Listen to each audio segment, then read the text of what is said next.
നയാബ് സിംഗ് സൈനി ഹരിയാനയുടെ പുതിയ മുഖ്യമന്ത്രിയാകും. നിലവിൽ BJP സംസ്ഥാന അധ്യക്ഷനാണ്. വൈകിട്ട് 5-ന് സത്യപ്രതിജ്ഞ ചെയ്ത് അധികാരമേറ്റെടുക്കും. രാജിവെച്ച മുഖ്യമന്ത്രി മനോഹർലാൽ ഖട്ടർ കർണാലിൽ നിന്നും ലോക്സഭയിലേക്ക് മത്സരിക്കും. വിവരങ്ങളുമായി ഗൗതം അനന്തനാരായണൻ ശരിയാണ്. ഗൗതം, 5 മണിക്കാണ് സത്യപ്രതിജ്ഞാ ചടങ്ങ്. മറ്റു വിശദാംശങ്ങൾ കൂടി.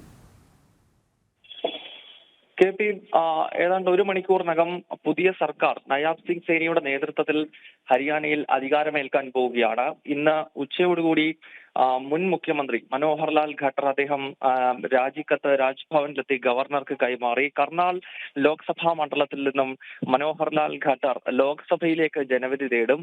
നയാബ് സിംഗ് സൈനി അദ്ദേഹം നിലവിൽ BJPയുടെ ഹരിയാന ഘടകത്തിന്റെ അധ്യക്ഷനും കുരുക്ഷേത്രയിൽ നിന്നുള്ള ലോക്സഭാ അംഗവുമാണ്. അദ്ദേഹമാണ് ഹരിയാനയുടെ പുതിയ മുഖ്യമന്ത്രിയായി 5 മണിക്ക് ചുമതലയേൽക്കാൻ പോകുന്നത്.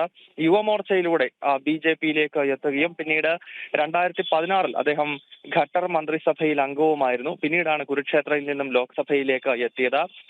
നിലവിൽ ഇത്തരത്തിലൊരു മാറ്റത്തിന് വഴിവെച്ചത് BJPയും ജനനായക് ജനതാ പാർട്ടിയും തമ്മിലുള്ള സഖ്യം ഹരിയാനയിൽ വേർപിരിഞ്ഞതാണ്. വരുന്ന ലോക്സഭാ തെരഞ്ഞെടുപ്പിൽ ലോക്സഭയിലെ 10 ഹരിയാനയിൽ നിന്നുള്ള സീറ്റുകളിലും ഒറ്റയ്ക്ക് മത്സരിക്കാൻ BJP നേരത്തെ തന്നെ തീരുമാനിച്ചിരുന്നു. കാരണം 10ഉം BJPയുടെ സിറ്റിംഗ് സീറ്റാണ്. 2019-ൽ 10-ൽ 10ഉം BJP വിജയിച്ചിരുന്നു. എന്നാൽ ദുഷ്യന്ത് ചൗട്ടാലയുടെ നേതൃത്വത്തിലുള്ള ജനനായക് ജനതാ പാർട്ടി ഇതിനെ എതിർക്കുകയും ലോക്സഭയിലേക്ക് അവർക്ക് കൂടി സീറ്റുകൾ നൽകണമെന്ന് ആവശ്യപ്പെടുകയും ഒക്കെ ചെയ്തിരുന്നു. ഇതേ തുടർന്നാണ് സഖ്യം ഇന്ന് വേർപിരിഞ്ഞത്. എന്തായാലും JJPയുടെ സഖ്യ കക്ഷി അല്ലാതെ തന്നെ, അവരുടെ പിന്തുണ ഇല്ലാതെ തന്നെ BJPക്ക് ഹരിയാനയിൽ സർക്കാർ രൂപീകരിക്കാൻ കഴിയും. അത് തെളിയിക്കുക കൂടിയാണ് ഇന്നിപ്പോൾ വൈകുന്നേരം നടക്കാൻ പോകുന്ന സത്യപ്രതിജ്ഞ.